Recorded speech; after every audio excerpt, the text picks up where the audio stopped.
যখন প্রস্ফুটিত হয় তখন তার আভ্যন্তরীণ সুবাস বাইরে বেরিয়ে আসে।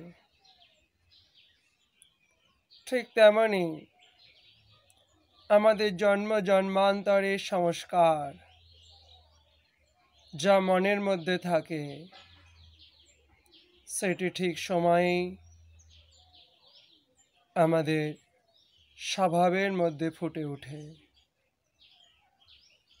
কাম, ক্রোধ, লোভ, মোহ, মদ, মাৎসর্য এই সবগুলোর সঙ্গে মনের জন্ম জন্মান্তর ধরে মৃত্যুতার সম্বন্ধ থাকে, যার ফলে একটা শিশুকাল থেকেই একটি শিশুর মধ্যে আমরা দেখতে পাই যখন প্রতিবেশী বালককে ভালো খেলনা নিয়ে খেলতে, তখন সেই শিশুটার মধ্যে লোভ আসে ভালো খেলনা পাওয়া। যখন আমরা রাস্তা দিয়ে যেতে থাকি তখন সুন্দর সুন্দর রাস্তার খাবারগুলো খাওয়ার জন্য শিশুর মধ্যে লোভ আসে।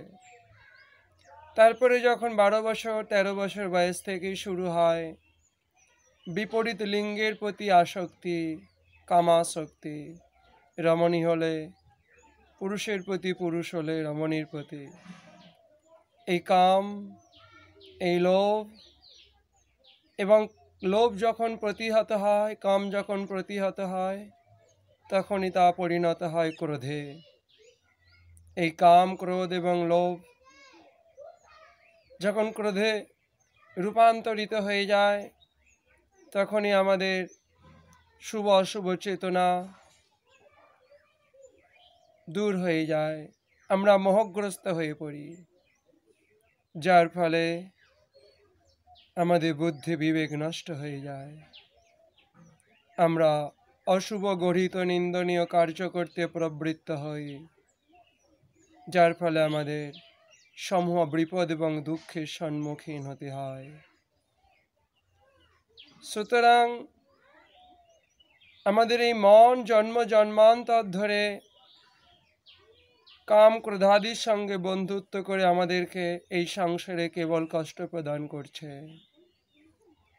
তাই একটি শুভবুদ্ধি সম্পন্ন মানুষের বোঝা উচিত এই ভাবনার যদি না পরিবর্তন হয় তাহলে আমাদের কখনোই প্রকৃত আনন্দ কল্যাণ আমরা লাভ করতে পারি না। তাই ভাবনার পরিবর্তনের জন্য আগেই আমাদের নিজেদের মনের উপর আধিপত্য বিস্তার করতে হবে, নিজেদের মনকে বুঝতে হবে। আমরা মনের দাসত্ব করছি, আমাদের জীবন মনের অধীন, আমরা ভোগ করছি না, মন আমাদেরকে ভোগ করছে। আমরা মূর্খতাবশত বলি আমরা ভোগ করছি, কিন্তু এই মনের তৃপ্তি কদাপি আসবে না।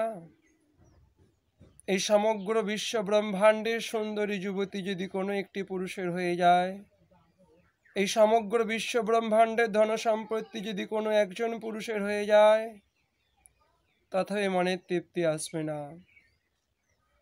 যেটি ভাগবতের মধ্যে যজাতি দীর্ঘদিন ধরে তিনি রাজা হওয়ার পর তিনি চরিতার্থ করার চেষ্টা করেছিলেন তার ভোগ বাসনাকে, নিজের পুত্রের যৌবন নিয়েও কাম বাসনাকে চরিতার্থ করার চেষ্টা করেছিলেন, কিন্তু অন্তিমে তার উপলব্ধি হলো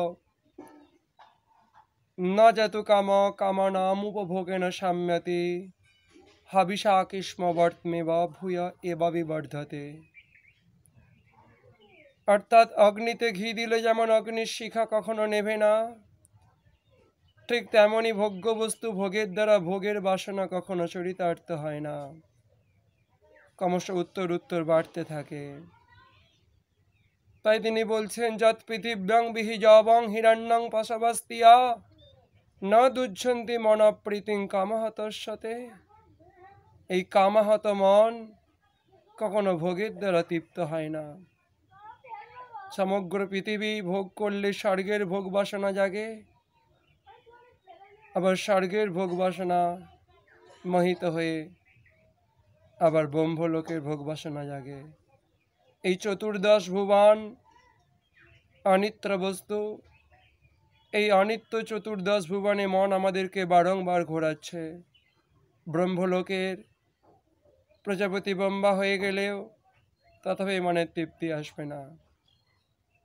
তাই বুঝতে হবে, যতক্ষণ প্রদীপের মধ্যে তেল থাকে সলিতা ততক্ষণ অগ্নির প্রকাশ করে, যখন তেল শেষ হয়ে যায় তখন অগ্নিতে সলিতা পুড়ে অগ্নিও নিভে যায়।